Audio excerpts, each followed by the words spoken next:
Welcome back to The Explainer. Today, we're diving into something incredibly visual and honestly pretty transformative. We're going to unpack how art therapy and the neurological flow state can serve as a radical, fully accessible form of self-care. We're exploring the power of art here, and we're not talking about it just as some casual weekend hobby or trying to paint a perfect masterpiece. No, we're looking at art as a profound, evidence-based healing tool for the human mind. You know, Pablo Picasso really hit the nail on the head when he said, "Every child is an artist. The problem is how to remain an artist once we grow up." This quote is absolutely perfect for setting the stage today.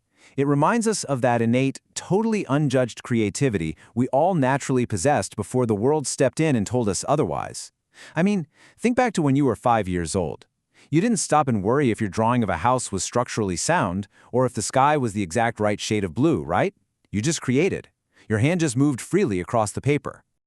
So I really want you to ask yourself directly, where did your creativity go? Because today, we're going to unlock exactly how you can reclaim it. We're going to be guided by the deeply personal, totally empowering curriculum of artist and teacher Sean David Taylor. He's this master educator who looks at the canvas not as a place for judgment, but as a literal threshold to step back into your truest self. All right, let's jump right into Section 1, the gift of limitation. For Taylor, the limitations of his dyslexia, which is this neurological architecture where words kind of shift like smoke and spelling just fractures, actually became an incredible, unexpected gift. It shifted his focus away from the constant struggle with written language and pushed him toward expressing these ineffable, healing truths through pure visual poetry. So while his grammar might have stumbled, his hands literally learned to speak in pigments and pastels. It's such a powerful reminder for us that our constraints often act as the very catalysts that birth our greatest freedoms.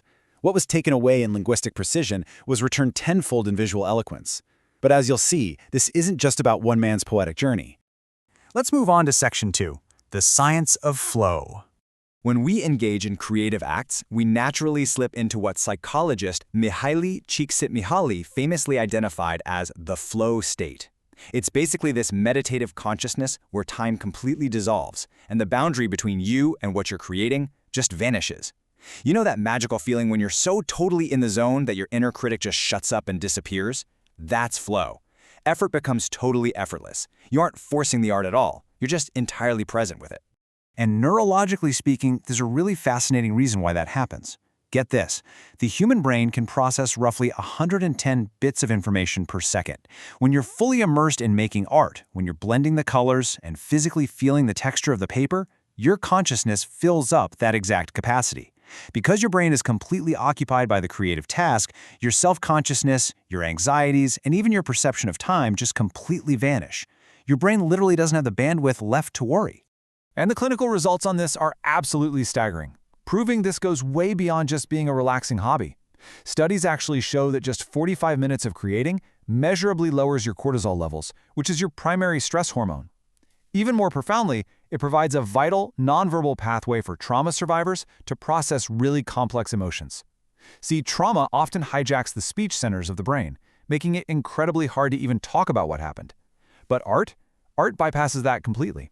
It allows healing through color and form, it strengthens deep focus, and incredibly, hospital studies have documented that art therapy actually reduces medication needs and shortens hospital stays.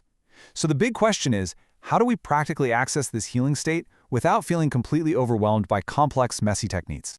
That brings us to Section 3, the gateway medium.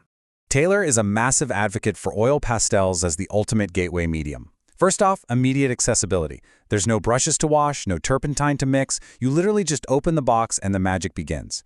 They also have this wonderfully forgiving nature. If you make a mistake, no big deal. You just blend it away or let it transform into a cool new discovery.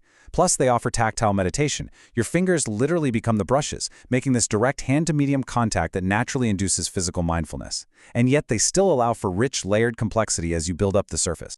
Now, there is a very specific threshold, the number 300, that bridges the gap between feeling frustrated and achieving total creative freedom. Taylor's own mentor challenged him with this exact directive. Take whatever is most difficult, that which makes your soul tremble, and create it 300 times. Now, I know exactly what you might be thinking. That sounds like a grueling chore, right? But the absolute key here is that this repetition isn't about punishment at all. It's the invisible scaffolding of practice. Think of it like learning to drive a car. At first, you overthink every single movement, but eventually your body just knows what to do. When you draw something 300 times, the technique becomes completely automatic, and that eventually liberates your hand to stop overthinking and just start playing.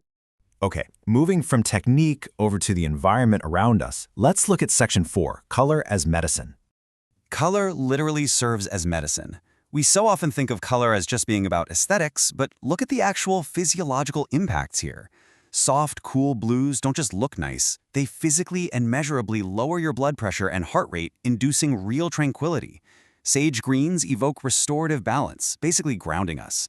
Muted oranges and soft yellows create these thoughtful, gentle pockets of optimism. Taylor uses these exact principles when he designs large-scale meditative spaces, literally transforming sterile clinical environments into restorative sanctuaries. You aren't just picking out colors here, you are prescribing psychological relief. Finally, let's look at how we shift our mindset in Section 5, Reclaiming Your Inner Artist. Look, our modern culture is totally obsessed with productivity. It privileges verbal intelligence, logical analysis, and highly measurable outcomes. We are constantly asking ourselves, what is this for? Is it good enough to sell? But the democracy of creativity flips that entire idea on its head. True art therapy asks you to value embodied knowing over abstract thought. It demands that you value the healing process far, far above any final product. Making art for literally no reason can feel kind of transgressive today, but that is exactly why it's radical self-care. It's all about mystery over mastery. And the most crucial takeaway from this whole explainer is simply this: no one is bad at art. Some of us simply stopped practicing presence. You didn't lose your creativity. It wasn't some talent that just evaporated into thin air. Actually, you merely let the inner critic pause your practice of being fully present in the moment. Every blank canvas that intimidates you isn't an enemy. It's just a teacher, inviting you back into the present moment.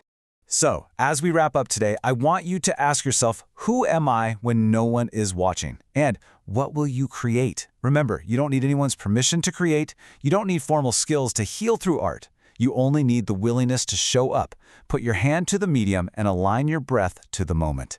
I really hope this explainer has inspired you. So go on, pick up your own pastels, step back into that beautiful flow state, and remember the artist you've always been.